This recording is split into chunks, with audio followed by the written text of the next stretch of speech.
Since childhood obesity affects 1/3 of our youth, you might think that is a very important issue in the public's eye.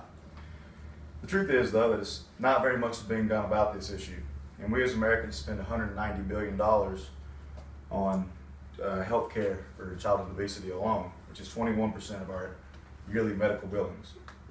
I'm here to present two avenues for us as Americans to pursue to decrease the rate of childhood obesity.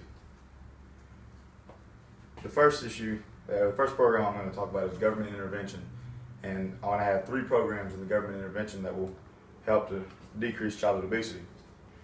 First off, we need legislature to enforce better nutrition on our children. So we have a program which would be banning all trans fats, and then revamping fast food menus and mandatory school lunches for our children. A ban on trans fats is important because trans fats is when a liquid oil has added hydrogens to it to make it to a solid. This makes it very hard for our body to digest because it's not natural, and it leads to clogging our arteries, which leads to higher cholesterol levels and higher risk of heart disease. So by banning trans fats and using unsaturated fats in our fast foods, in our foods, we will decrease the consumption of artery clogging foods and thus help to decrease the effects of childhood obesity. The next item is revamping fast food. The government has done a good job so far by making the fast food companies put up their calories for each meal. Now I'm suggesting that we get rid of all trans fats in fast foods and reduce the sodium content by 50%.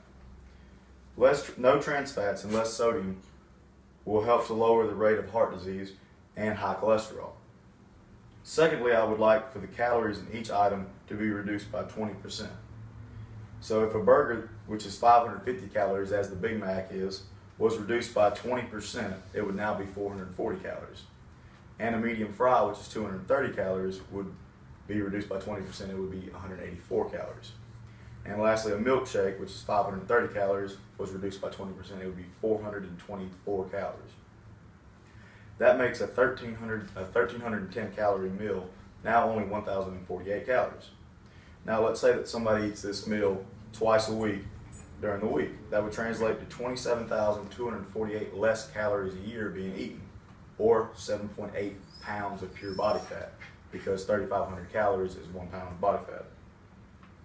Now let's also say that somebody eats every day during the school, ate fast food, so once a day. So that they would be consuming 5 meals a week times 52 weeks.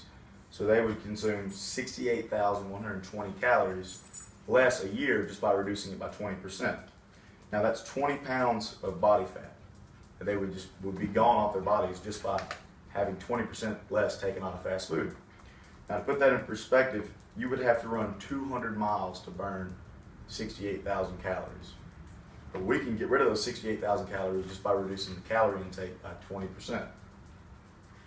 All right, and now to move to mandatory school lunches. By making the food the students eat, we can monitor how many calories they take in, how much sodium they take in, what kind of fats they take in, and we can eliminate sugary drinks, high sodium foods, and trans fats. By reducing these, we can help to reduce the rate of high cholesterol in our youth and the rate of heart disease later on in their life. The last resolution to this issue is mandatory physical education. By having children be active for at least 60 minutes a day, 3 days a week, we will help to instill a sense of pride and confidence in our youth that will help them later on in life to stay physically active and to be confident in the gym.